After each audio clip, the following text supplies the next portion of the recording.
Hey everyone, you're watching Conversations in Pop Culture, and I'm your host, Andrew Davis, and this episode is brought to you by my very own shirt. It's this bad boy right here. You could buy it on Redbubble. It is making fun of Taco Bell, Gundam, and a lot of things in pop culture. So if you want to support this show or you're a Gundam fan, please go buy my shirt. It's greatly appreciated. And without further ado, I have with me Cosplayer Alex's Crafting. So welcome to the show. Thank you for having me. I'm so excited to be here. Yeah, I am excited too because I was hoping to do more cosplayers this year. And unfortunately, I got tracked into doing a bunch of people in the comic realm. And I love my comic people and everything, but I do enjoy talking about cosplay. And you have a very interesting cosplay style. And we're going to get into that. But before we do, I am curious how you got into cosplay because every cosplayer has a different story on how they got into the hobby and the craft and what brought them in and all that stuff. Cool. Well, getting into the cosplay realm, I didn't know conventions, cosplay, I didn't really know it was a thing until college. And I joined like a little anime club at my school, and they were talking about, hey, there's New York Comic Con, you should go if you're interested in anime. Not like realizing how humongous the introduction of New York Comic Con would be. I was like, well, don't people dress up for those things? They're like, yeah, make your costume. So I like pulled together some random t-shirts, some duct tape. I was like painting a shield and a sword. And I went to Comic Con. I think it was like 2012, 2013. I'm not exactly sure of the first year, but I went, I was dressed as Link, Legend of Zelda, had a blast, didn't really know what I was getting myself into. But that was like the first introduction into cosplay. I went with one of my brothers and we had such a cool time. And I've gone back every year to Comic Con and to many other conventions too. And so obviously, when you go and do your first cosplay, you're just getting exposed to the world. And then when did it really start becoming more of I'm actually going to take the time and put effort and really master my craft into cosplay and I guess evolve into a little bit more of a serious hobby and activity? Because there's always that shift in every cosplayer's journey or in any craft for that matter, where it becomes more now than just saying, hey, I'm just doing a cosplay and it is what it is versus saying, hey, I want to take it to the next level. Very true. I'd say I had two shifts in my cosplay journey. The first shift was when I switched from making my costumes out of like found pieces and like a little bit of sewing, and then I switched to completely sewing my costumes. I did do theater for many years growing up, so I was familiar with that that realm of making regular costumes. But then when I got a full-time job after college, I was sort of like, what do people do with free time? I'm very confused. And Comic Con was like a few months away, and I decided very ambitiously that I would try and knit and crochet my costume. At the time, I had never made clothing of any kind out of yarn. I always say I was a blanket and scarf person. I could make very basic shapes, and that was all I could do. And I went from that to an entire costume in under 3 months. Like I obviously was, doing the cosplay thing where you finish it at the last minute and you're literally being sewn into it on the way to the con. Um, but it was crazy and it was hellish, but I was like, this is amazing. And like everyone recognized me and everyone was so excited and they were like, she's made out of yarn. Like she's not only a cool costume, but she's made out of yarn. So a few months went by and I was like, I gotta do this again. And now it's like 14, 15 costumes later and I'm still doing it. I'm like, Oh boy, we're really gonna we're gonna excited. get into it. I promise. I promise. We're Yeah. gonna get into it. But I do want to talk a little bit about inside baseball because clearly you had a massive shift where you were doing, and I'm gonna use the word traditional in air quotes because a lot of people sew it, a lot of people use EVA foam, people use Warbler. I think that they used to at the very least.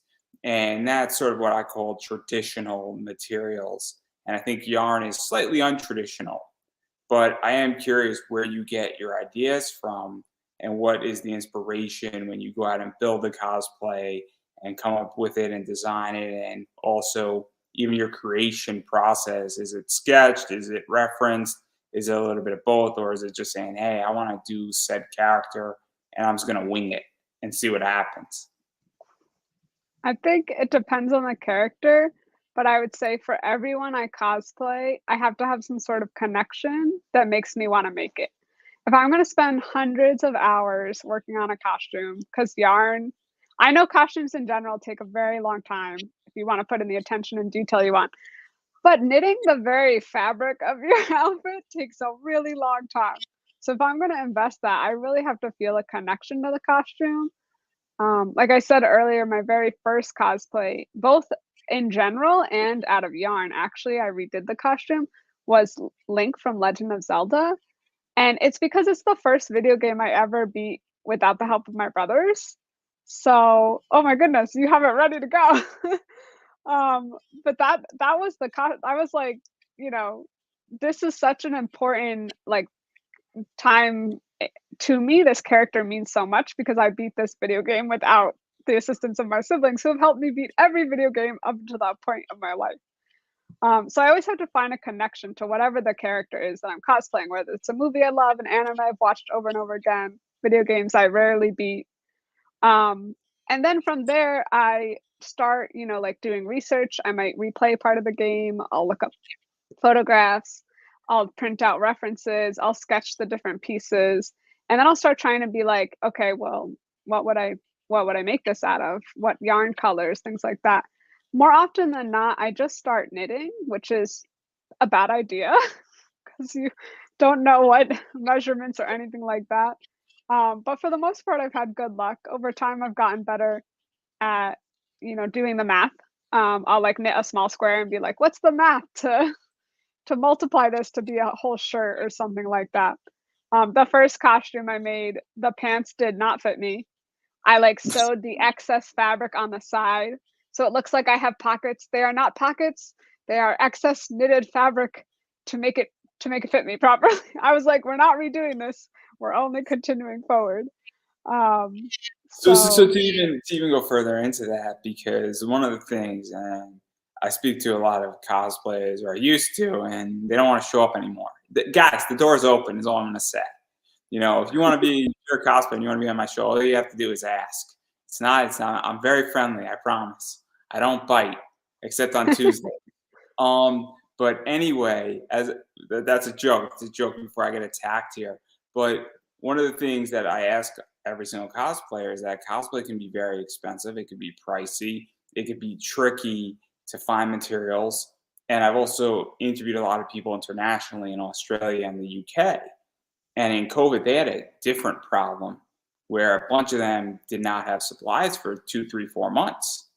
And some of them realized the problem was occurring and stocked up on things, and others did not. And so I am very curious, how did you, I guess, source your yarn, for lack of a better word here, and even manage the cost? Because I don't know how expensive yarn is. I don't know much about yarn. I'm the first person to admit that I don't know something when I don't know it. But what is that like for you? Because most of the things that you utilize are yarn right now with your current design practice, I would imagine. Unless I'm wrong, and correct me if I am. I would say the outward appearance of my costumes are all yarn, almost exclusively, like down to the smallest detail. Sometimes I'll add like beads or something to make it pop more, but it's yarn. But the inner layers, in order to give the yarn the structure, I do like sew petticoats. I'll make swords out of cardboard or dowels or foam and stuff. So I do use traditional, if we're going to use the air quotes again, elements. You just don't see those on the outside because on the outside I'm covered in yarn. A very fuzzy, warm, overheated cosplayer covered in yarn. I would say that I use almost exclusively more affordable yarn. So I would call that like the acrylics, the plastic yarns, um, they're fine. If you're gonna wear cosplay, it's gonna get a lot of wear and tear and it's gonna get a lot of damage. So yarn could be upwards of $100 for a single ball if you really want to spend that much. It could be a ridiculous amount of money. And it's beautiful and it's gorgeous, but I would never make a cosplay out of that because it's gonna get destroyed. And then my heart will be torn to pieces and I'll be like, how dare I sacrifice, that beautiful yarn. This is so interesting Mm. because obviously I come from a very different world in comics, and a 9.8 is going to be different than a 1.0 if you're looking at a graded book. And the book itself and the content of the book hasn't changed. It's just how beautiful something is. And I guess that applies to everything where there's different qualities of, I guess, fabrics and yarns. And I just never thought of Yeah. that. I think this is fascinating. Maybe this is the Yeah. business I should be in, selling expensive yarns to people. Yeah, I would say most of my yarn is, like, under $10 a ball. Um, and a ball is, like, what you see behind me. These are skeins, and I have, like, one here or there. But you might use a lot on one costume, which is why I don't, like, spend a lot on the yarn. The most I've probably spent is there was one character I made that was made with yarn that was $15 a skein. And it was a gamble, and I won a prize money because of it, so in the end, I came out even. So to even talk about that, because, and I'm curious about this, because I would also imagine that certain colors, and maybe I'm completely speaking out of position here, but I would imagine that certain colors might also be more expensive and other things of that nature. And then also you go into, you could have, and I don't know if there's neon colored yarns for lack of a better word here. So it's because I guess I'm viewing it where, with fabrics, you can dye certain fabrics and you could do certain things with certain cosplays, but I don't know if you can do that with yarn, or is it that if the color doesn't match, you have to figure out a way around that? Because I would imagine it can be tricky in certain Yeah, I ways. would say it's the material that's more expensive. So, like I said, I make a lot of my stuff out of acrylics. When you talk about natural fibers, if you're gonna make it out of silk, out of, mohair, out of wool, out of alpaca, those are gonna be pricier more often than, plastic. Plastic is cheap and easy to produce. I would agree with you, it's hard to find the appropriate color. I've made it work over the years. I recently found a costume I really wanted to make, and I could not make it work. I was like, I don't know what to do. So I went on my first adventure of dyeing the yarn after I knitted the entire garment and then I dyed it, which is terrifying because if I dyed it wrong, I had to reknit the whole thing, right? Like I couldn't dye the yarn and then knit it. It needed to be that ombre effect that you see in a lot of costumes. And I was like, oh, so here I am using a quote unquote traditional sewing technique where you would dye fabric, and I did it with yarn, and it worked. It came out beautifully. Because it's very interesting. Because again, I don't know anything about yarn, and I know a little bit about cosplay, and this is why this is such an interesting discussion because it is so out of, I guess, traditional, and it's innovation in a lot of ways as well, where it's showing that you could do something with a whole brand new material, or not a brand new material, but brand new material. I feel in cosplay because there's not a lot of yarn cosplayers. I went and I was hashtagging. I think it was like 1,200 posts is the hashtag for yarn cosplayers. So I'm like, oh wow, there's a lot of small. Like it's a small group here, but I just think it's so interesting, and even just balancing cost and all that stuff is fascinating because again, I didn't even know how much yarn costs until you told me. But I do want to dive into this stuff because obviously, while some people might not know yarn cosplay, they do know a lot of the characters you have cosplayed as. And since we started talking about Link, let's talk about Link because that's your Link right there. That's the shield. This is another shot of it.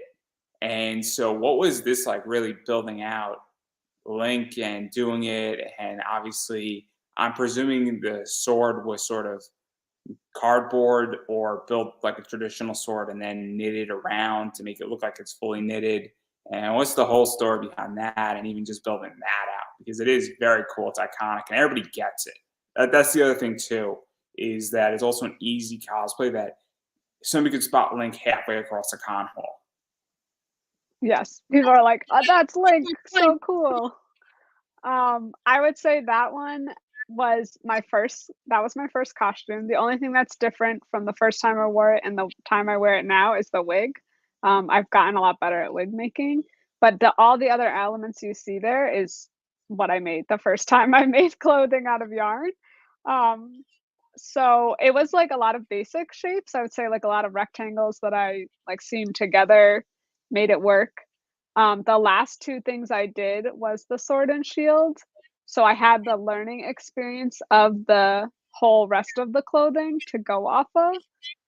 I've since learned to start with the harder pieces because if you can't make a harder piece, you definitely shouldn't be continuing to try and make the costume. Um, yeah, that was bad. I had like a week left to Comic-Con, and here I was trying to take a stab at making a sword and a shield. They are made out of cardboard, batting, like what people put inside of quilts, um, and duct tape, like basic things like that. The sword probably has like a wooden dowel in it, if I can recall. I didn't want to get stopped from like bringing it into the conventions, but normally people don't stop me. They're like, "Oh, she's yarn. She's harmless." I get a pat on the head, and then they let me go. And I'm like, "I could really wallop you with some of my props, so cool." Because that's kind of cool that because also I would imagine that it's also not as obvious because someone's like, what is this made out of? And it's also weird, I would imagine, for somebody to be like, hey, can I see your sword? And you like pull it out, it's all yarned up. Because it'd be a little weird if I worked at a con. I wouldn't want to be the guy to stop somebody who made a yarn sword and then turn out the entire thing is yarn. Like, because it'll just be super weird. And like, there'll be people just looking at if I showed, I'd be like the one chuckling in the background, and like, but like, it's also the idea that it doesn't look what it is in a lot of ways, and that's what's so interesting. And I was very curious actually. So I went through your Instagram and I saw, and I went all the way to the start of your Instagram, and then I went upwards, and Aw. that's when I researched. It was a journey. It was a journey, to say the least. But I'm glad I did it because I like to be thorough. And I was like, yeah, what is this sword made out of? Is it completely knitted?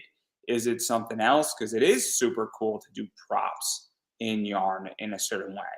Because I know prop makers, and there's a million ways how to do a prop. Yeah, I would say that I build a prop out of like cheap materials, cardboard, EVA foam, whatever I need to like get the structure and so that it doesn't also collapse part way. So like the very first sword I made, obviously I hit someone with it, like a brother or someone, and it bent because it's cardboard. So now I've learned, to put a rod in or something so it doesn't bend. And then I knit the blade. I like the way knitting lies. I like the elegance and drape of knitting, so I knit my sword blades and I crochet the hilts, and they're two different yarn techniques. And I like crochet for the shaping ability, and I like knit for like the smoothness. So I feel like it blends very well into a sword. And I would agree with you. When I'm at a con, I want someone to be like, "Oh, look, they're in a cool costume," and then they get close and they're like, "Wait a second, that's not fabric. What is that?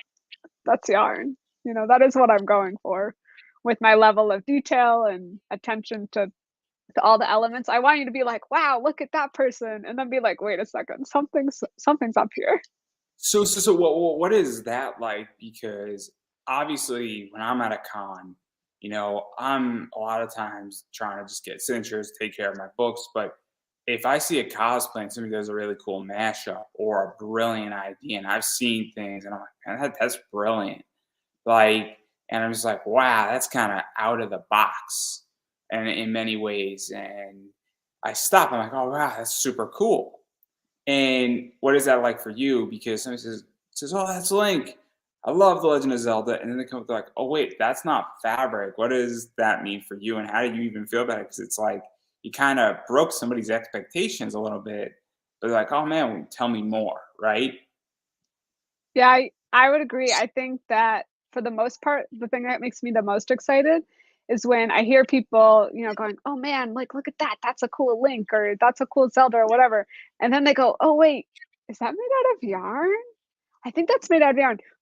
Should we ask them if it's made out of yarn? Like, it's just so cool to like walk through the convention and hear that, and then whoever's with me, or if I hear it, because I don't always hear it because I'm in my own, yarn muffled world. They're like, yeah, it's made out of yarn. You could talk to her about it, and that just makes me really happy to like share my love of yarn. Because I also would imagine it's fun. At least I used to do a lot of panels, and when I present an idea, and somebody's like, man, I didn't even think about it like that. And you change somebody's perspective or even their thinking process or even what can be done in a particular way. And I've done it, and I've done it in certain ways where I provided different perspectives on things. You're like, oh, I thought this was going to be A, and you went B, and I didn't even see it that way. And so, as an like that's how I feel when someone's like, "Oh man, really liked your panel.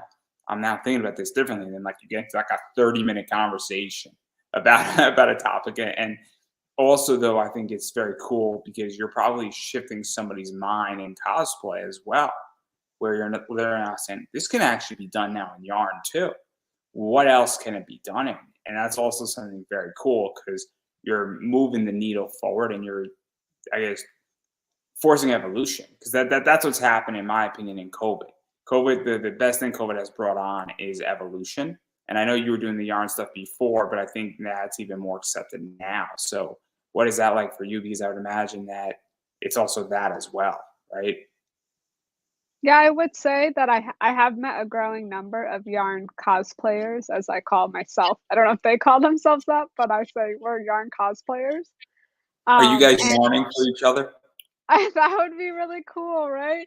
Please, yarning. It Um, was too easy, guys. It was too easy. That was a yeah, gift. I've met like I mean I don't go to many conventions elsewhere around America. I've mostly go to East Coast ones, and I have met more over the years. But I would say that something that I really want to show, and what I think I show by doing yarn for what I do, is show that like what you could make with a ball of yarn and some sticks, and that anything is really possible, wizard style. Like, you could really make anything you put your mind to out of any medium. And I hope that like when people see what I make out of yarn, they don't limit themselves to the standard possibilities. And I've talked to like family and friends about that. I'm in a crochet guild now in New York City, and they're always like, "Oh, that's interesting, dear," because I'm like this wacky odd job, who doesn't make the blankets, who doesn't make the baby toys. But I think it's really helpful that I haven't been taught yarn work in a very structured way, because I'm willing to go out there and be like, well, why not do it this way? No one's told me you can't, so I'm gonna go make it however I want to make it. And I hope other people like take that as well with them when they challenge themselves in whatever medium they want to do. I'm obviously obsessed with yarn. And then even sticking with the Legend of Zelda, you did a Zelda as well. Yes. And this is the image that I used for the thumbnail, and then this is the full one. And I'm gonna take a leap of faith and say that the top part is yarn, and the hair is yarn, and certain things that like her shoulders are yarn, but I guess the dress part is not yarn, It's right? it's all yarn. Oh, it's all yarn because that It's thing does not look like it's yarn. it's all yarn. The entire costume is made out of yarn. But I think it's a fair guess, at least in my Yeah. realm. 'Cause the dress thing does not look the same as the top part, and that's why I'm like, wait a second, this seems It's almost like different a high. techniques. Yeah, it's It's different so techniques. interesting.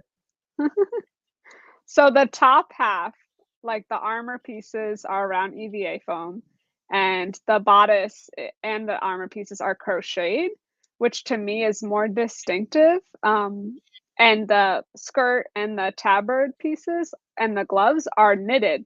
So, like I said earlier, I think that knitting, for what I want to do, gives you that like natural looking fabric, so that only when you're close do you realize that it's knitted out of yarn. Whereas crochet, I feel like is more distinctive, and I want those elements in parts of my cosplay, but I want to blend them so that I do get that question.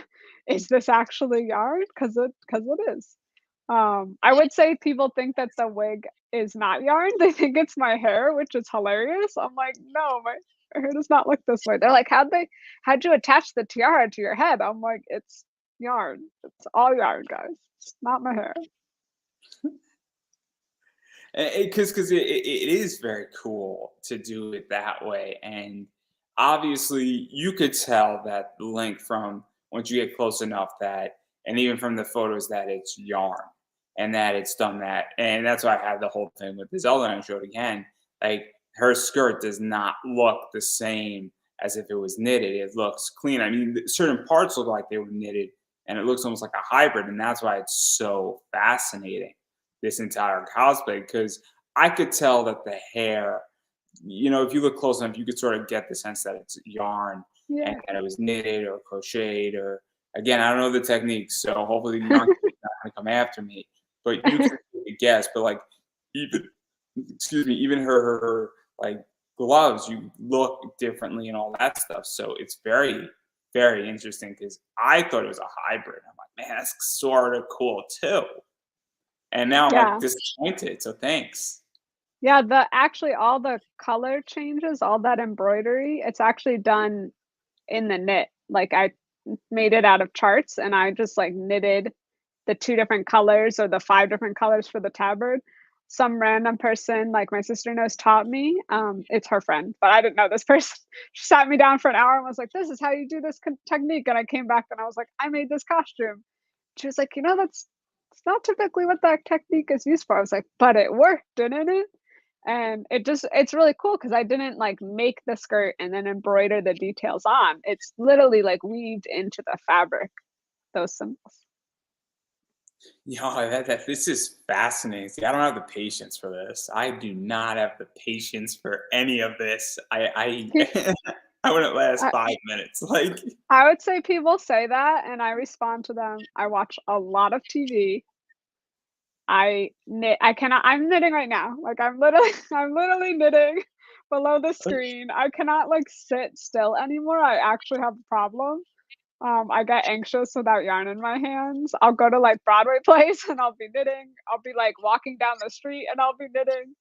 I knit and crochet constantly, constantly, except like obviously while I'm working my real job and stuff like you that mean and you're sleeping. working your real job? You would never do anything at your real job, Of course ever. not, except now with Zoom, I can knit below the Zoom screen.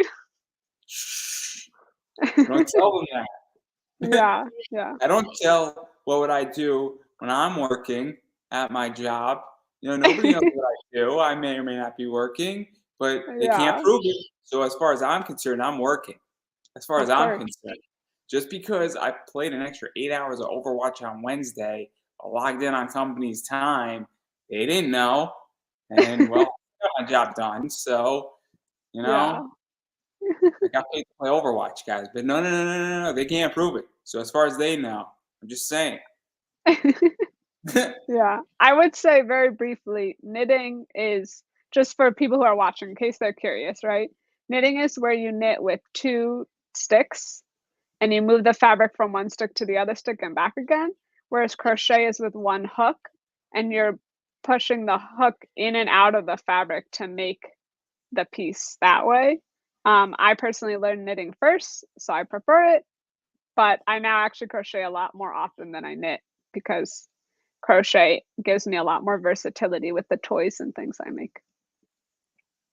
That is fascinating, and I don't know how to do either one of those things. And I think I needed a row of a scarf once. A row.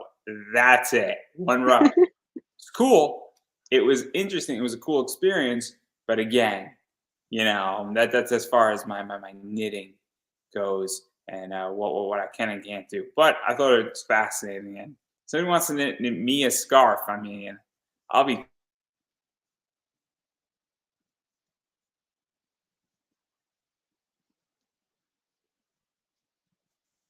I'm back. I'm back. I Okay, do want to, in case anybody missed that, I do want to talk about your Wonder Woman before we dive into the anime stuff, which cool. is my background, and this is your Wonder Woman.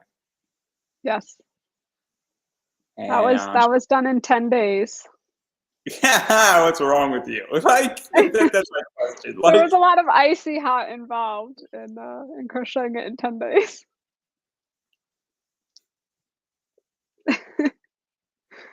Cosplayers, okay, man, right? Cosplayers. yeah, yeah. I don't have this problem. If I know that I'm building a panel and I am going to a con, I start working on that thing like 3 months in advance, and it's done in a month. And then I had other things to do. I was like, "I'm gonna just have to do it in 10 days, or I guess I'm not gonna do it." I did it in 10 days. I see. I would never operate that way. Like I can't operate that way. Like I'm not good. Like it would destroy me. Like it's just not my personality. I would be like, I got the next 7 cosplays ready for the next 7 months, and I'll get them all like done just like that summer, and then I would start wearing them. But I think cosplayers have a different mentality for sure. But I would say, and hopefully this lasts, during the pandemic, I've been better at, not setting like being like the deadline is this convention, and then if or this event or this photograph, and then I like, can move it because it's not like I was competing or the convention isn't happening. So I have been better at finishing things a little earlier. We'll see if it lasts, but hopefully. yeah, no, I don't get cosplayers. Like I am such a prepare ahead of time guy. And it's just my nature. Except today in my interview after you, I literally wrote that thing like an hour ago. So that's like the rare event. And we're gonna see how that thing goes. And if anybody from that interview is watching, I apologize in advance.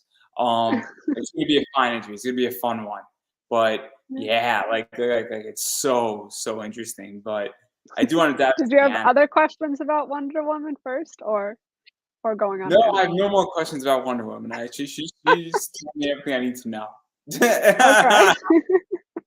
She is the most recognizable one. Um, Yeah, but I think the movie helped. yeah, I'm sure it did. I made it around the time of the movie. That's when I made it. Also DC characters. It's kind of like there's like 8 characters that are beyond recognizable. Captain America is a very recognizable character. Black Widow is recognizable. Iron Man, Hulk, Batman, Superman, Wonder Woman are really recognizable. Um, I think almost everybody in America probably knows those 8 Yeah. characters. Unfortunately, most superheroes have spandex bodysuits, and I really don't want to wear a yarn bodysuit. I imagine it will be very warm.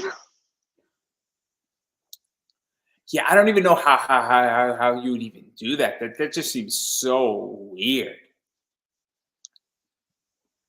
Yeah. I'm now curious even how you would do that because I would imagine it would be difficult to move in too. It would definitely be difficult to move in, and it would be very warm, But extremely it'd warm. be very comfortable though. They're not always comfortable. They Oh, don't you think can. I about mean, yarn can physics. be easily scratchy, right? I mostly use yarns that are not scratchy. I am allergic to wool, and some of my costumes are made from wool, so I spend most of the convention trying not to sneeze. Um, but like you said, in order to get the color you want, gotta do what you gotta do. I found a new job and a whole new market for you in this interview. Figure out how to make woolless yarn and make it affordable and cheap, and you'll become very rich very quickly. Yeah, Or conversely, solve your allergy. There are only 2 choices to this problem. that's exactly, yeah. Solving the allergy, I think, is more reasonable because there's the fibers are different. They come out differently, so they drape a certain way, they look a certain way. Hey, I'm just We're trying to build you a business here. That's all we're doing. Thank you, it's a good suggestion. That's all we're doing here. That's what we really do on this show. This show is all about building people businesses and ideas. Like it's under the pretense of an interview show, but clearly that's what we're doing here. Clearly. And I'll happily take my 10%. Sounds good. For my contribution, I will do no work. I will do nothing of the sort. I will not help you finance it. I will not help you run it. I'll just take my 10% and I will sit quietly in the background watching my equity position become worth hundreds and hundreds of millions of dollars. That's what we're doing here. This is the whole point of the show. To grow But businesses. I digress. But again, my 10%, no worries, it'll all be good. So I want to do this in reverse order of what I wrote it in, because I want to do the cosplay that I think you're most known for, or the section or the anime you're most known for last. And I do want to talk about Miyazaki, though, because I'm a huge Miyazaki fan. And you have two of those. Mononoke is going to be back in theaters in the beginning of April. So if anybody would like to go see it, there you go. And we're talking about this one. This one I just finished. I finished it for Comic-Con 2021. And I'm also, I would say I'm also a humongous Ghibli fan. Like I have so many cosplays planned that I'm kind of overwhelmed. So I've only made 2 so far. But I have We're gonna more. show the second one in a second. I promise. Yeah, I do have more ideas. But Princess Mononoke was a lot of fun. I actually had bought like fabric fur for it and accidentally left it at my sister's house in another part of the state. So at the last minute, I was like, I'm not going to finish the costume I have planned for Comic Con. I could pull together Mononoke. So I knit the hood and the cloak, and then I used like a dog brush and I like ripped into the hood and the cloak to give it that like furry, fuzzy look. And like I said, it's all made out of yarn. So the dagger, the jewelry, the earrings, the boots. I can't see through the mask, but that's okay. Someone else could guide me So is the around. mask also knitted or It's crocheted? crocheted, yeah, it's crocheted. And then the whole hood lifts up and like can rest on top of my head. That's cool. And it's pretty comfortable. There's no like support in the shoes because they're just moccasins, but it's probably my most comfortable costume in my opinion. And I don't get overheated. Like some of the other ones are comfortable, but I get overheated. So I'm actually very curious because there's a whole big debate in cosplay where there's comfort versus accuracy, and when you're at a con, obviously it's cool you have a whole knitted boot thing, but walking around New York Comic Con in knitted boots can be complicated and can get very weird. It could also be semi unsafe. I mean, I personally don't want to be just shy of barefoot in the New York Javits Center. And nothing against the New York Javits Center, but I'm not at the same time. There gets a point. So how do you figure out saying, hey, look, there's got to be a balance here where if I'm doing a photo shoot, it makes sense. But if I'm just going to wear more traditional boots that are not knitted, or at some point you might switch out. How do you figure out sort of that balance? Because it can get tricky in certain ways. Yeah, so Link, actually, the first costume, I knitted the boots. They're sewn to the pants. There's no support in that costume, and it's quite painful. Like at the end of a day at the Javits Center, I'm literally limping home because there's no support in those. It's in my opinion, it's worse than wearing high heels in the Javits Center for an entire day, which I have done in other costumes because there's no support in those shoes. So when I made Mononoke, I can at least take the boots on and off. So I did go to the convention in a pair of flats, and then I changed into the boots, and then I changed back out when I left. I'm working on other ones right now where I'm like knitting slip covers to go over the shoes, and then I'll like sew a sole to the knitted shoe so it doesn't get damaged, but I'll still have the structural support of a shoe. So that's one thing Link taught me is like you do need shoes. You cannot go for 6+ hours on the concrete floor of a convention center and expect to be able to go back the next day and walk around. Like you won't survive. And also different cons are different. Liberty City Anime Con is in a hotel. If you're staying in the hotel, it's a little bit different because you can go back to your room. There's more flexibility as well in different cons provide. But Yes. it is tricky because there's a whole concept of that. One of the I think cleverest things I saw, somebody was Superman, and they actually created a drawstring backpack into Superman's cape. And it sounds so simple, it's not, but it was clever because he's like, well, this is like my backpack and it's in the cape. And when there's nothing in it, you can't tell it's there. But now he has a backpack in his cape, and it's very, very clever. And it's one of those things where it's practicality, and also, I would imagine that also figuring out how to possibly even knit around a shoe and then have it that way, and it's not 100% pure knitted, but it works.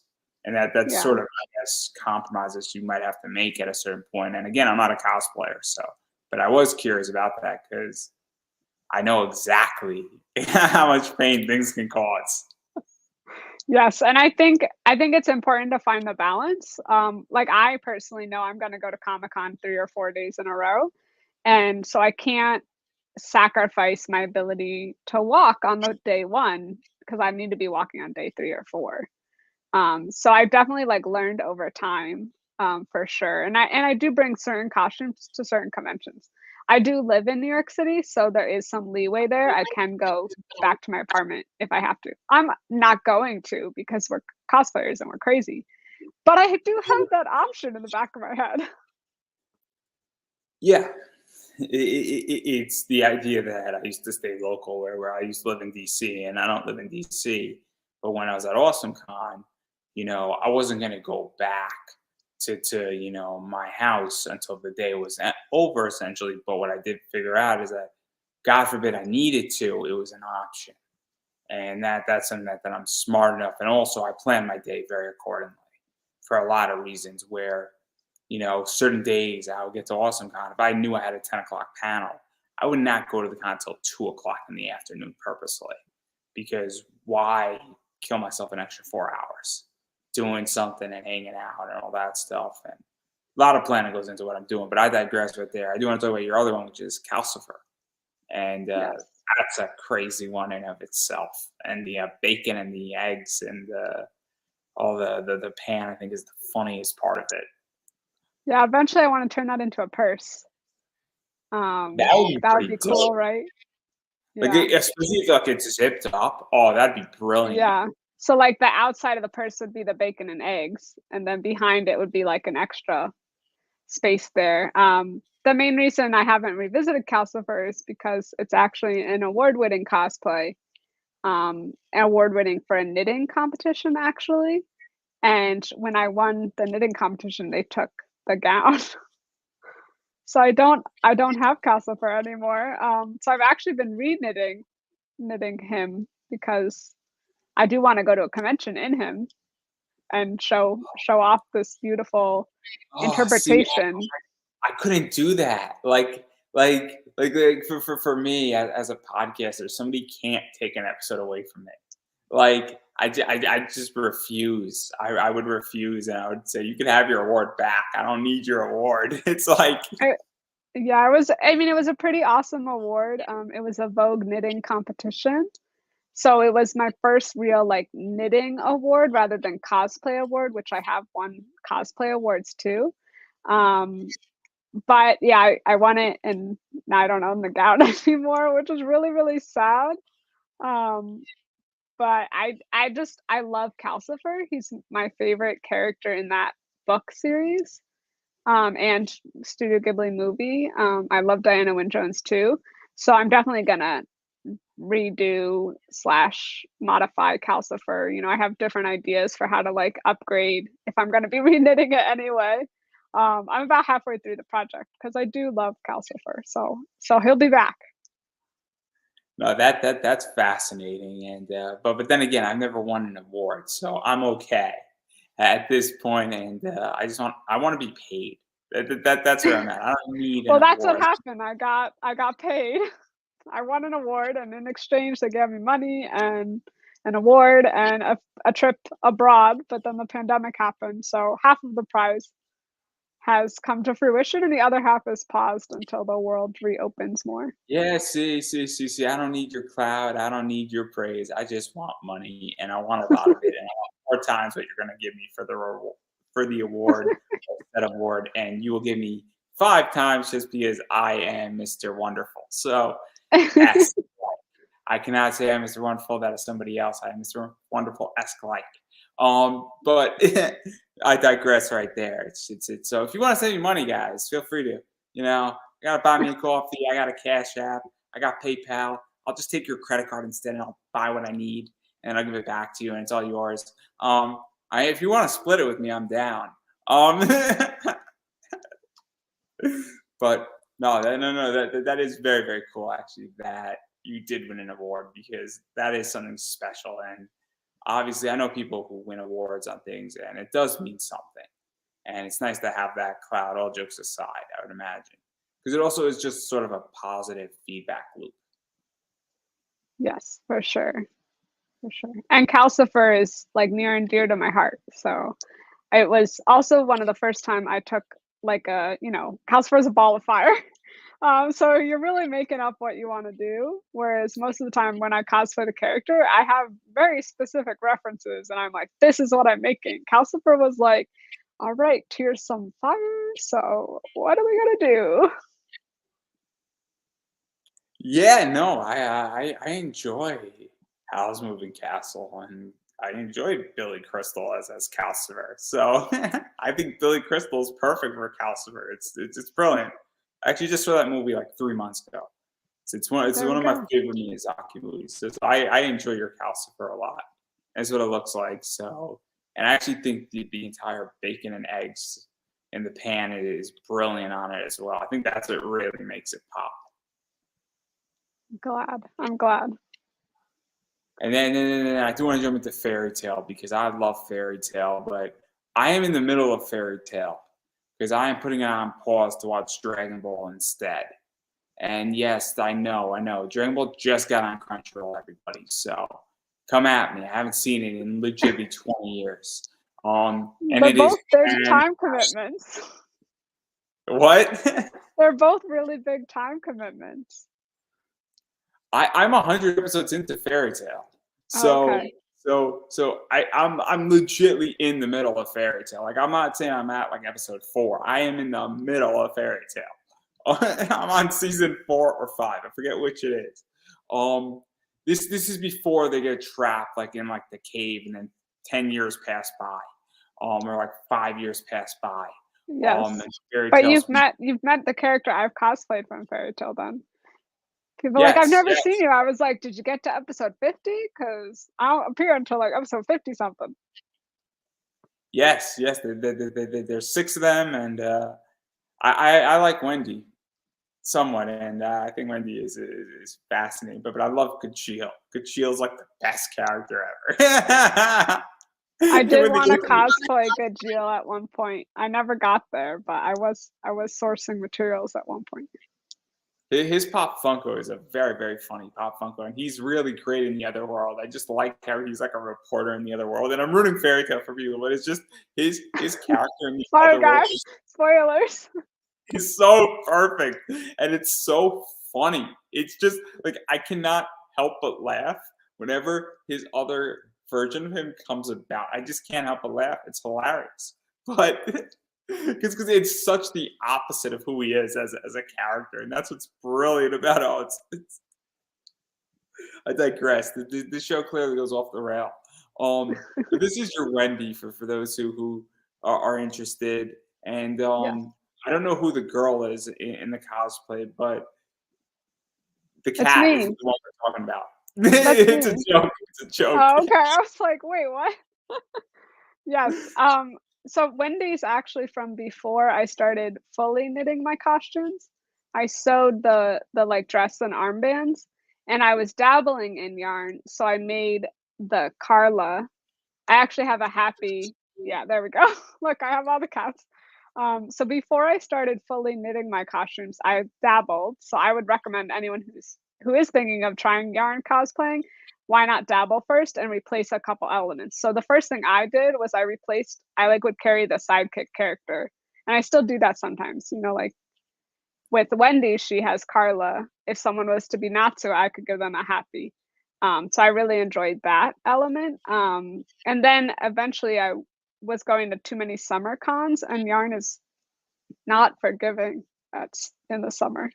So I had replaced Wendy's wig and still worn her dress because I was at a convention in DC and I was like, I am boiling. I cannot wear yarn every day. So I had worn like the normal dress So, out of so, fabric. so to even talk about that, because obviously you're not fully committed to yarn. Where if you go to a con, and I used to live in DC, and DC is warm at least 8 months out of the year. October, it's like 50 degrees outside in DC, which is nice. It's nice. Halloween's nice in DC. Yeah. But like you go to Otakon or you go to AwesomeCon, those are warm conventions. And while you're inside, it is still hot out. And so, what is that like though? That you can do a hybrid, you could do it more traditional, and you could go back and forth, or you could just combine stuff. And then also, you said something very interesting as well, where the way you sort of dabbled into it is that you created Carla, Happy, and Panther Lily. And that's another way I think how somebody can say, look, I'm interested in yarn cosplay, but let me go create what I'm familiar with and then build the sidekick character in yarn to test if I'm even up to the par. Because it can get, if you're not, I guess, and I'm trying to figure out the right words how to say this, where if your skills aren't there yet, it could be a very daunting challenge to build out a whole yarn cosplay. But it could Yeah. be a hell of a lot easier to build out Carla, Happy, or Panther Lily, because there's less problems if something goes wrong. If that makes any sense. I would agree. That's why when people ask me like, "Oh, how do I get started?" I'm like, choose one thing, whether that's your wig, whether that's your sidekick, whether that's like your chainmail. People often are like, "How'd you make that chainmail?" I'm like, "I knitted it." So that's another option. I would say like choose one thing to tackle. I would say the photo you showed of me as Wendy, that is Otakon. It was my first Otakon, and at the time I didn't have a lot of other cosplays to choose from. I do like wearing a different cosplay every day. I've since made more cosplays. I have a lot of yarn cosplays now. So now I could choose something no matter the weather or the day. I will still suffer because yarn, for the most part, is quite warm. They do have cotton and bamboo, but it doesn't always give you the color that you want or the drape you want. So I often just suffer. I've learned to change before going outside, those sort of things. I went to a convention in Texas, Anime Frontier this year. It was December. I was boiling. I wasn't even in a lot of clothing, but I was still boiling in yarn in Texas. So I've like learned to try and like balance, what I'm comfortable with wearing and also like what I'm willing to spend the time and money making the materials out of. And I do have those cosplays from when I used to sew them. So I feel guilty keeping them and not using them. So occasionally I'll like pull them out of storage and use them that way. Or if like a friend wants me to cosplay with them, I'll sew it because I can still sew. So I'll just sew something quick, and then the other days I'll wear my knitted cosplays. Yeah, I don't have these problems 'cause I'm not a cosplayer. So, Yeah. but it's fascinating because obviously, as a panelist, and you talk about choosing cosplays, at this stage, I have about 18 different panels, and I'm gonna eventually come back into it, and I got about 14 ideas that are written out that legitimately just have to be built out. And I'm working on one called Pokemon and Government, and that thing is going to be a blast. And it's not political, it's the structures of government in the Pokemon world and how that works and the similarities between about 15 different governments around the world. It's quite fascinating and it's actually super interesting. Now, I don't know any government who would allow a 13-year-old to run around with an electric Pokemon that could shock them. But hey, I guess Professor Oak knows best because he tells you not to ride your bike inside. They I think don't it really sounds like a do it. great panel. I say propose it and I'll go. They're trusting you to stop an international crime organization that the police are doing nothing about. And Professor Oak knows nothing about that. But you try to ride your bike inside, and they're going to nab you. And they're going to stop you and prevent you from doing it. That's the paddle for you, everybody. But anyhow, going going outside the joke right for that for a few seconds. One of the things that is fascinating is when do you pick and choose? Because that's so interesting. Because with me, I know certain cons are more receptive to certain ideas. So if I know the theme of a con is, Mecha, I'm gonna have the women at Gundam. If I know the theme of a con is post-apocalyptical, I have a panel talking about Attack on Titan and a few other post-apocalyptical animes. If I know the theme is sports or it's I can't think of or like Super Shonen or Super Sentai. I have panels that gear towards that. Or if I know there's a bunch of Pokemon voice actors, well, I bring up my Pokemon stuff out. So what is that like for you figuring out, hey, I'm gonna bring these 4 cosplays or these 5 cosplays or these 3 cosplays? Because I would imagine certain cons are more friendly to certain things, the reception is gonna be better, and also certain characters just strike more of a nerve at certain cons. Yeah, I would agree with that. I mean, I do mostly cosplay from anime. It's something that I really enjoy growing up watching as a kid, still watch now. So I do go to a lot of anime conventions, so I have a lot of anime cosplays to choose from. I often make anime cosplays.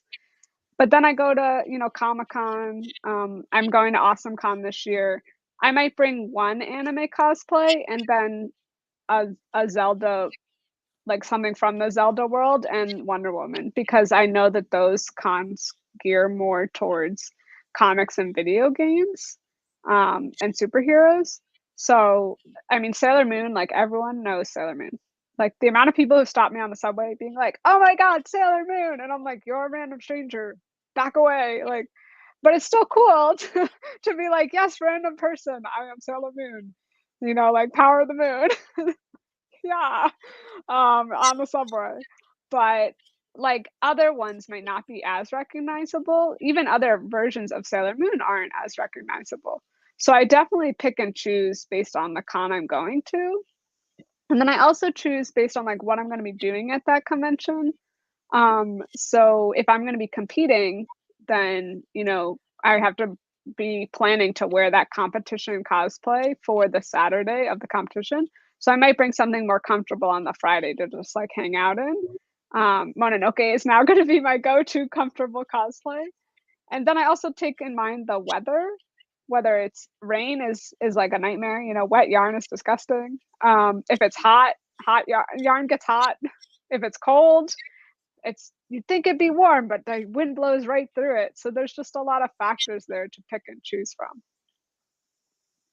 Yeah, no, it's fascinating, and obviously, I am very strategic on what I'm doing. When I come back into the con world, and I'm taking a hiatus, I got a lot of stuff, going in my life right now, and this is its own running machine, and it's working in my life right now. So, this show takes up a lot of my time, and when I come back into the con world, I'm going to be way more strategic on what I pitch to cons, why I pitch it, and how I pitch it, because I know certain cons are more receptive to certain ideas. And if I'm going to be up speaking about a topic, well, I want to be definitely presenting what I know best.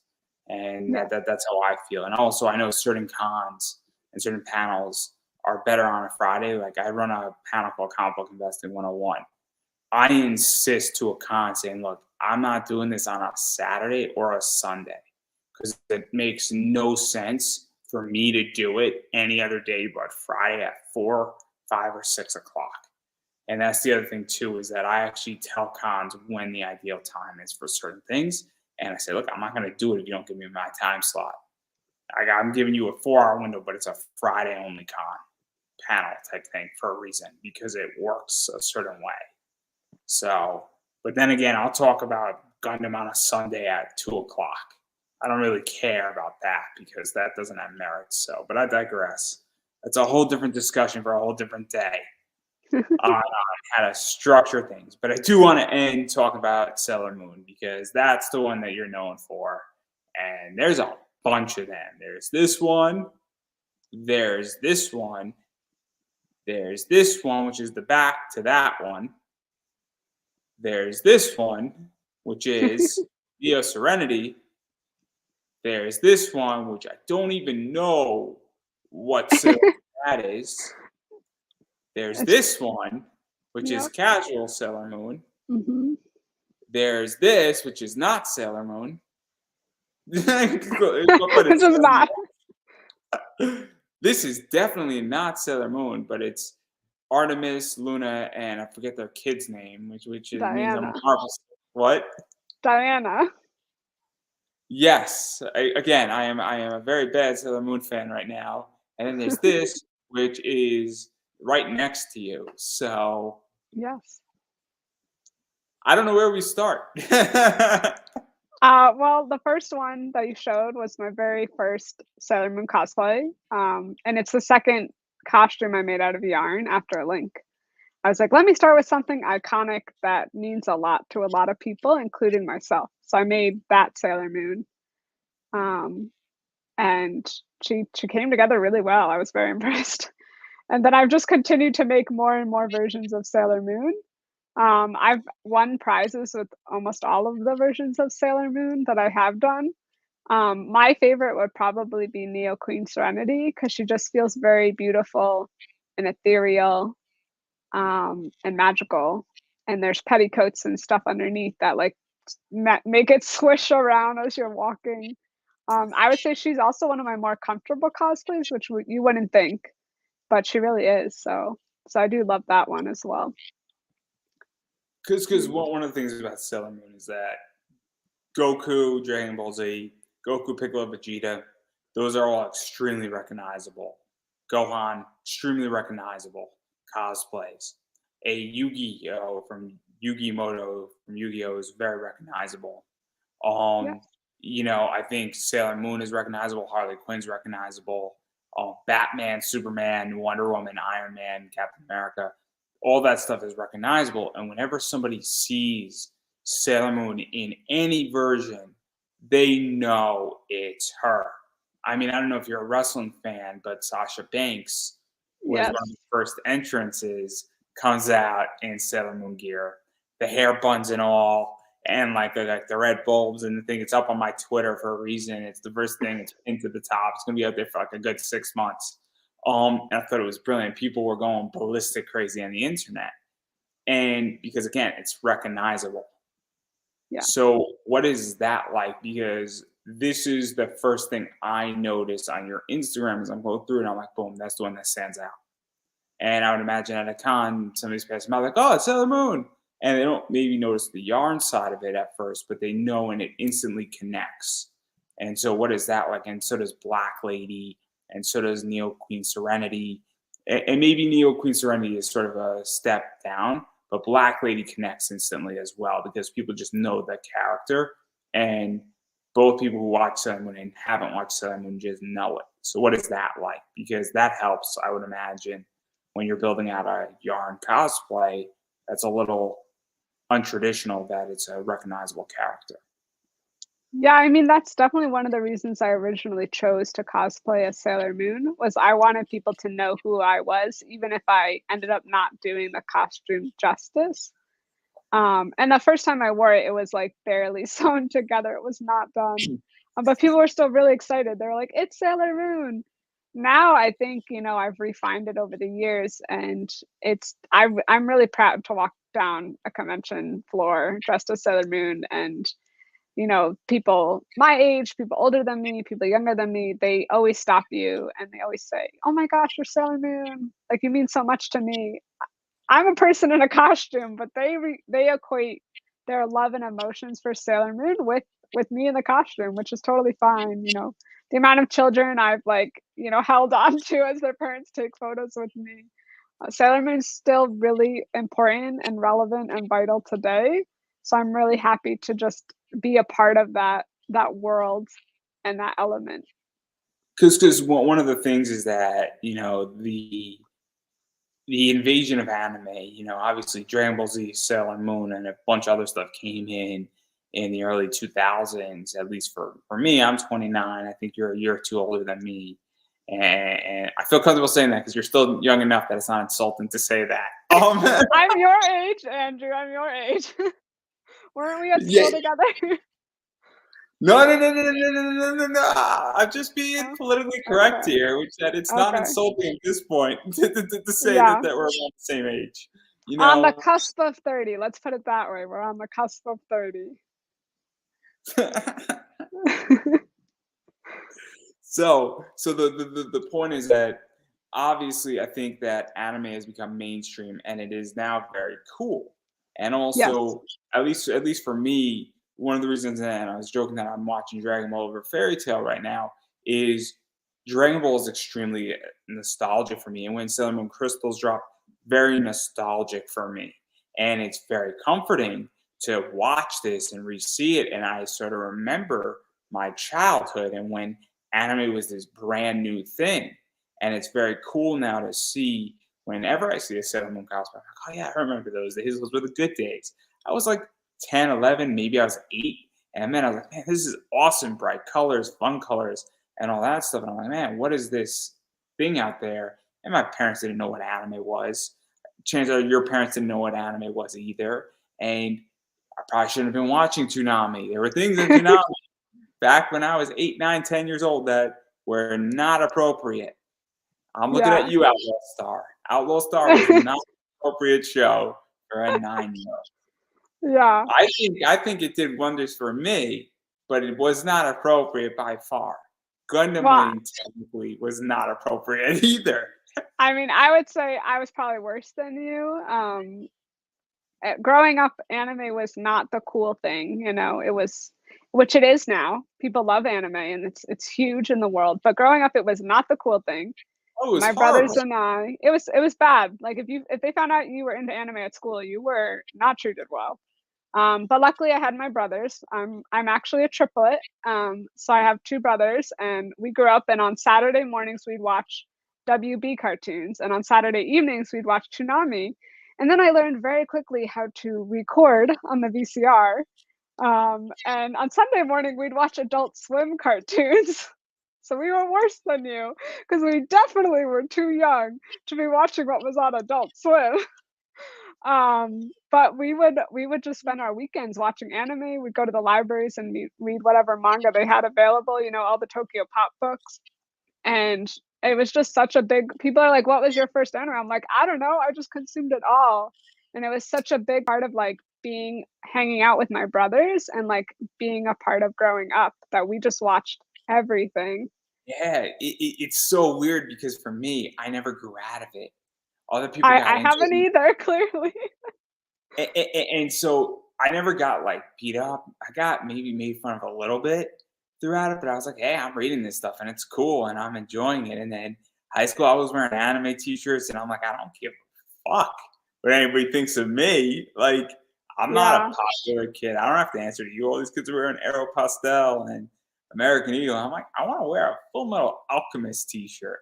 And I was wearing like the thing where he carved into owls thing. And people are like, what the fuck are you wearing, man? And I'm like, I don't know, it looks cool, like, and it's Full Metal Alchemist, and so I just didn't care, and that's why I think that the Sailor Moon thing is so cool. And then you add a twist to it too, where you make it different because now it's yarn, and that's the thing that's so cool is that you've taken something that everybody has such fond memories of, and then you've added a level to it where now it's made out of yarn. It's a Very different true. thing. It's done differently. It's got that twist. It's kind of like I'm trying to think of a mashup that somebody's done. And I can't think of a mashup off the top of my head, but I'm trying to think of somebody who's done a really cool mashup. But it's that That's idea of like bringing two worlds together, this right? right this right here, everybody. This is a mashup, okay? So I got it. This is my friend DJ Croft, and this is actually a metal card that I sell. And he does the male version if Laura Croft was a guy. And then he Oh, does a version of Jill Valentine if Jill Valentine from Resident Evil was a guy. And that's like, and it's a brilliant mashup. And that's what I think you've hit. I think that you turn something that everybody knows what it is, and then you flipped it a little bit upside its head and brought something new out of it. And that's why it's so cool. And all of this stuff is cool. Because the black lady kind of scares me, but that's not the point. I'm really bad at playing villains, so I'm glad she scares you because I smile too much. I get yelled at, like, "Stop smiling." Black Lady's one of my only villain characters, but she's just so cool and badass, and I'm also allergic to her costume, so I'm Funny, definitely gonna try and funny redo stream. parts of it. You want to hear a cool fact about Black Lady? So we, Sure. we all know Black Lady is Chibiusa. Mhm. And in America, Sandy Fox plays Chibiusa and she plays Yes. Black Lady. Much like Colleen O'Shaughnessy plays Nell and then plays the very sexy version of Nell in Bleach when Nell has pretty much no clothes on in the Yeah. Arcana version thing. And Colleen plays both versions. Super fascinating. I did not know that, and I only found that out when I interviewed Sandy Fox. And I had to Ah. release that. And I was like, wait a second, you play both? I did not know that.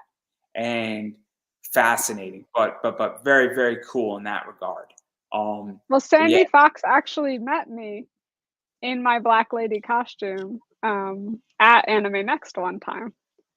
So, it's pretty cool to have that experience of being the cosplayer and them being like, "Wow, I haven't seen this type of version before." So, and then I have to release Sandy Fox's husband, Lex Lang, who is even more interesting. Lex Lang has been in almost every single superhero movie ever. wow.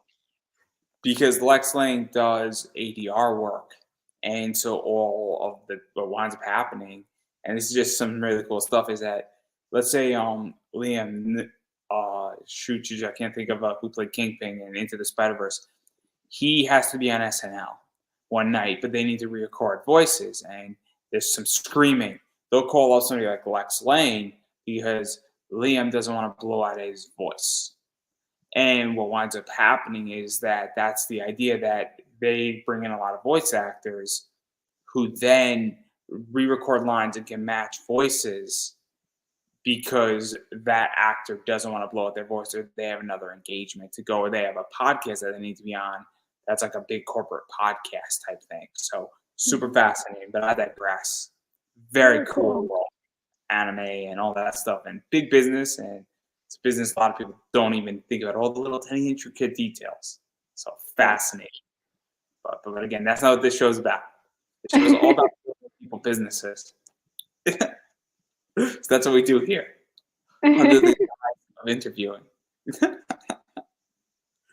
But yeah, so this is your Sailor Moon. I was going to show them again because that's the improved version. That's behind it, which the lace bow I Yeah. think is You know, very, the very. wand lights up too. I did see that. I did Mhm. see that. We're gonna get to the wand. I promise. Black Lady, obviously the cats. This wand lights up and full battery. The hand is not included. Um, it Not included. Yeah. could be yours. Hand free. Yeah, but, I but would say the Warlord version was like some people I met were like, "Let's do a group cosplay," and they found this artistic rendering. It's an artist on Instagram, maybe Tumblr. I don't quite remember, but I tagged them in the post, and it was really fun. But I sewed the costume, so I did it with the help of a friend, Pitchfork Cosplay, and we sewed it in 6 days. So there's a Or lot more costume. leeway when you sew sometimes than Why does knitting the that name? kimono would have taken a long time. Why does that name sound familiar? Which one? Couture. Pitchfork cosplay. That name sounds so familiar, and I don't know Yeah. why. That's not good, and I don't know why. But I digress. Yeah. It's gonna hit me like at 4 in the morning. I'm like, I know exactly who that is. It's gonna be bad. Oh, because that name just sounds so familiar. Like I've seen that name before. You know what I mean? Well, I tag her in things because she helps me learn to improve my techniques. I I think recently dyed fabric with her, so dyed my knitting. it's weird because the cosplay community is not as big as people think it is. It's really small. Especially once you get to, because I've interviewed big name cosplayers like Danielle D. Nicole's been on, Sapphire Nova's been on from Superheroes Unlimited, and a few other big people have been on, and it's not a big world, and it's a very interesting world, and I know a lot of things that I don't want to know that I'm going to be very quiet about, and I'm more than happy to talk off air. But yeah, Wow, fascinating. yeah, yeah. It's a complicated world, for lack of a better word, cosplay.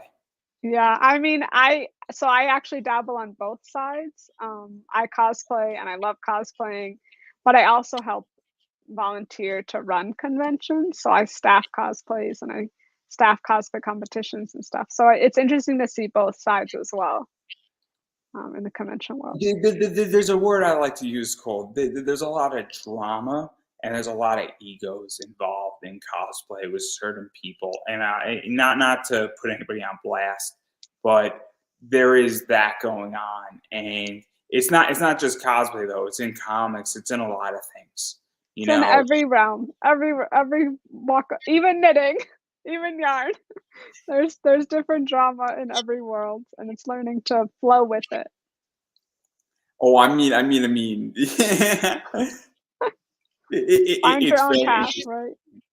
I'm very much aware of what goes on in conventions, and there's a reason why I'm taking a break Mhm. from a lot of stuff. Not to get in too much into it. At some point, there's going to be me and a guest are going to want to talk a lot about this at some point, and I know exactly when that thing's going to happen. It's going to happen maybe in the next 2-3 weeks. It's going to be a very Okay. interesting issue, but I don't feel like hashing it out here All because I right. do want to do cosplays, and cosplays are way more fun, but obviously I do want to back out of your cosplays, and I actually do want to talk a little bit about where you foresee cosplay going, because obviously you were cosplaying before COVID, and feel free to disagree, but I think COVID has shifted a whole generation and a whole era in pop culture collectively. I think it shifted cons. I think it has shifted thought processes. I mean, this entire show became a live show because of COVID in response to the fact that wrestlers and voice actors, cosplayers, and comic people were all getting fucked over, for lack of a better word here, and not able to share their projects and needing a way to sell their books. And that's how this starts. So this entire thing is a reaction to COVID. And obviously, I'm curious. And what's happened, in my opinion, is that the closet cosplay was born, where people would create a cosplay and then take a bunch of photos and just do it with whatever they had in their closet and in their house, or maybe buy an item and then modify it and then put up a picture and then do another one a week later.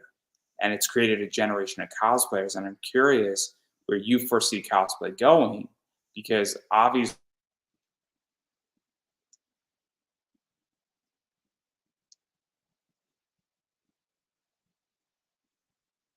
as I was saying, I've seen a whole generation not wanting necessarily to be at conventions, but on Instagram. So I'm curious where you see it, because I'm not a cosplayer, so I don't know what it looks like firsthand.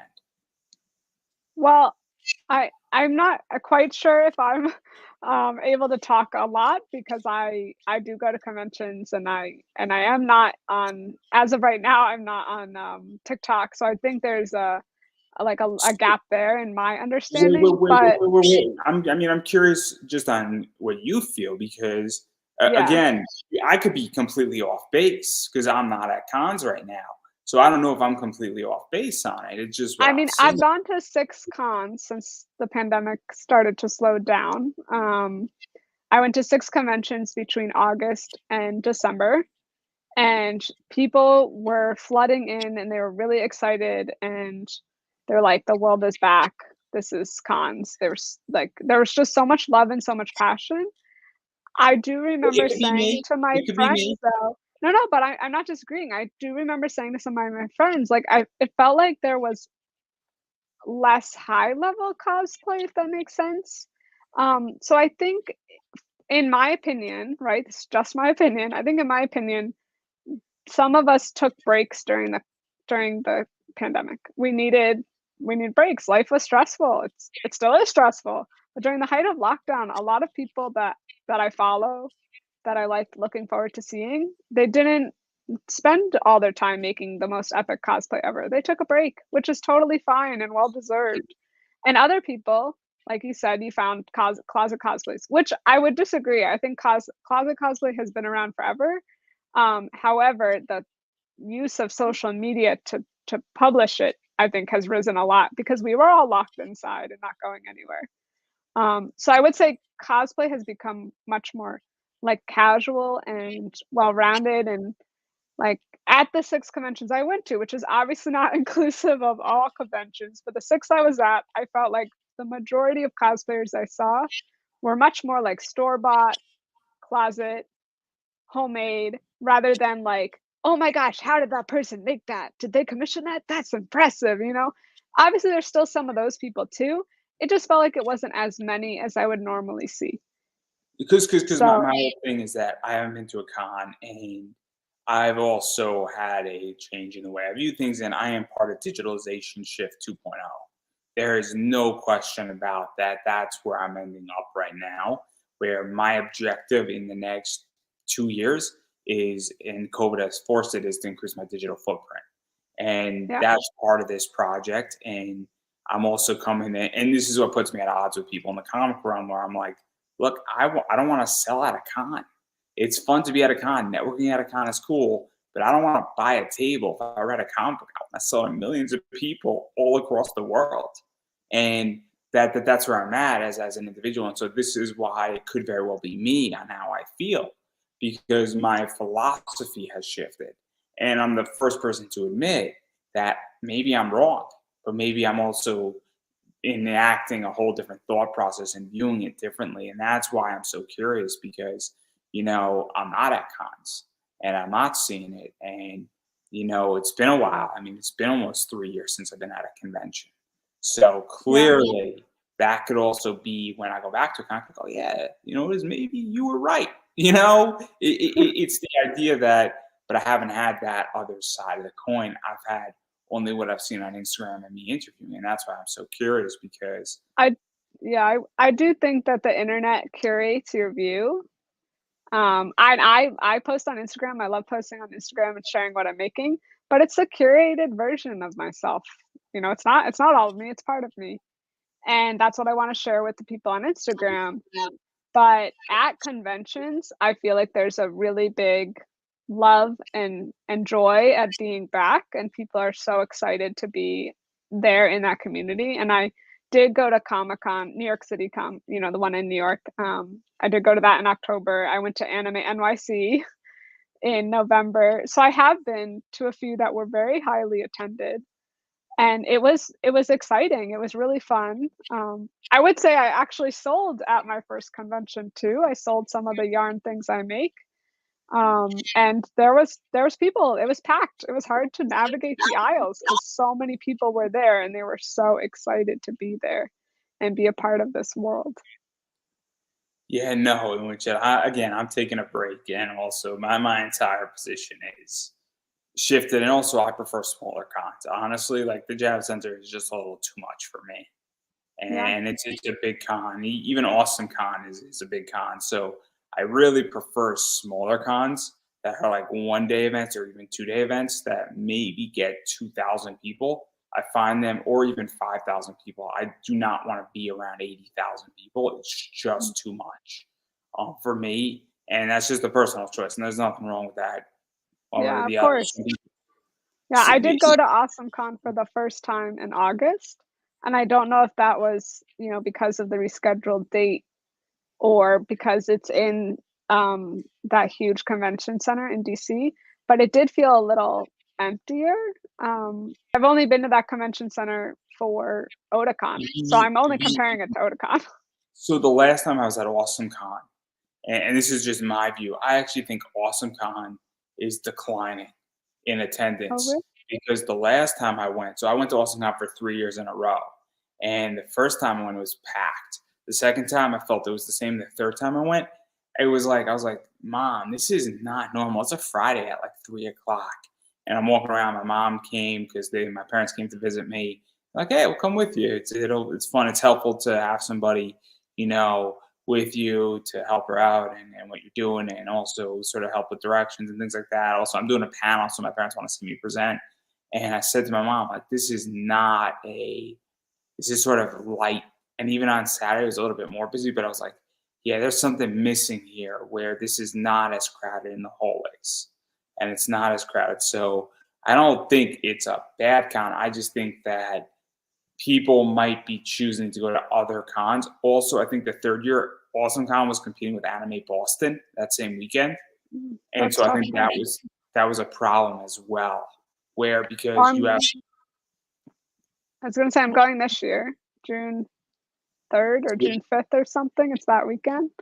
So so I'll see. Maybe it'll be busier. I don't know if it's competing with other cons. I mean, when you put Awesome Con against Anime Boston is one of the largest anime cons on the East Coast, It's and the that's weekend before this year. because Anime Boston gets about 22 to 25,000 people attending. It's a big convention, so maybe that was it. But again, I digress. I think Awesome Con's a great con. Awesome Yeah, I'm Con, in my excited to opinion, is see it what I again. like about Awesome Con is I like their big hall because it's more spacious and there's room. And it's also the idea that I don't feel that everybody's on top of each other and the hallways are wider in Awesome Con than they are in the Javits Center. So that's why I like Awesome Con. I also like the fact that Celebrity Alley is a lot more spacious and is actually breathable. So that's the other thing too about Awesome Con that I like. But I digress. We've been speaking for like an hour and a half.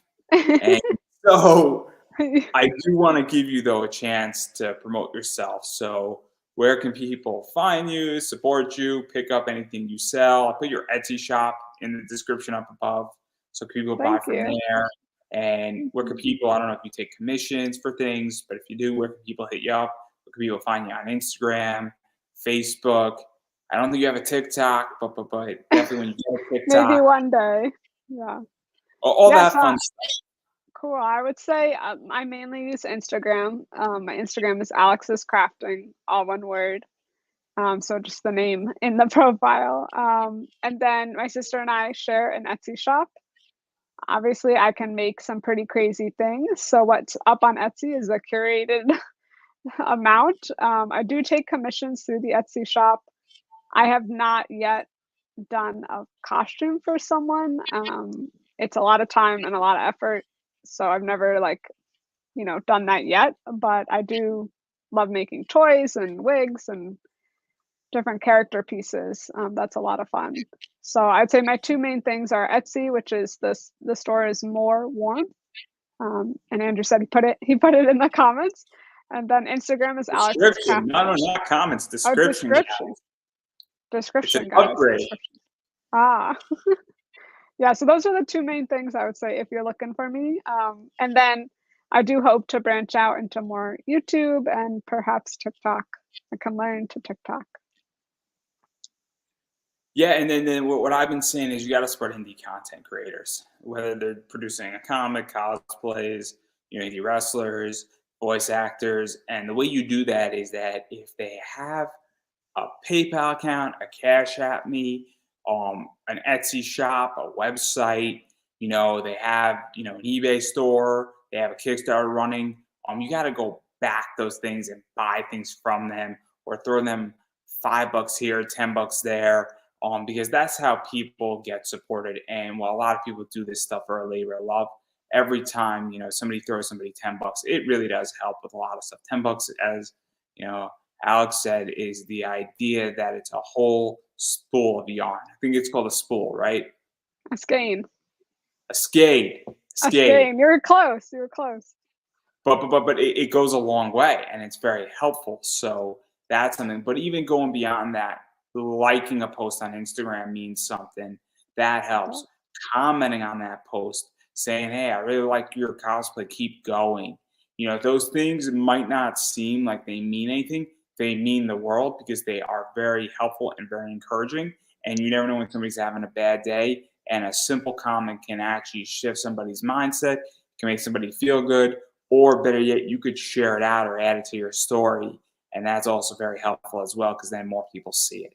So really people should be doing that because it does go a long way. As far as I'm concerned, um, obviously like, share, push this video out, let people know, share it around. I appreciate all that. Also, I do have sponsors. I have a printing company, Mixum. If you need comic books or anything printed, Mixum's a really cool company. You could go to Mixum, type my name, Andrew Davis, 5% off your entire order of whatever you pick up. So that's helpful right there. If you're into comic books, bags and boards, BCW supplies, Pop Anime Comics, use that code, 10% off your entire order. I have this up for sale on my eBay store. I got about 40 of them that I'm selling. It's a metal card with my friend DJ Croft. This is right from my Kickstarter.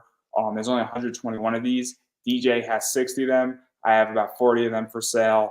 So you could pick this up. It's 10 bucks off at eBay right now, plus shipping, which is about 5 bucks. So you can pick one of these up. If you'd like to collab with me on my next Kickstarter, you're more than welcome to hit me up, and I could potentially, and maybe we could work something out in a deal. It's really cool. It's nice and shiny and all sorts of fun stuff. So that's always helpful. I do have Buy Me a Coffee. So if you want to throw me some money or you want to advertise on this show or anything of that nature, I'm open to that as well. And pretty much anything you want from me, if it's for sale, you could DM me on Facebook, on Twitter at Pop Anime Comics. Pop Anime Comics' Facebook page. My Instagram is Pop Anime Comics. And if you want something for sale and I got it, I'll sell it to you. I also have an eBay store where I sell some expensive comic books. So that's up there too. Metal cards, just type that in and you can go through my eBay store and buy some comic books. And I got some really cool stuff. So that's me in a nutshell, real quick. And I'm going to give you the final word. Thank you so much for having me. It was a blast. I had so much fun. I'm gonna turn the lights on, like, for this final word, right? Wouldn't that be fun? Yeah. Like, yes, magic of yarn and cosplay. Well, I don't think I could have said that any better with the lights still on. And so that's a wrap, everybody.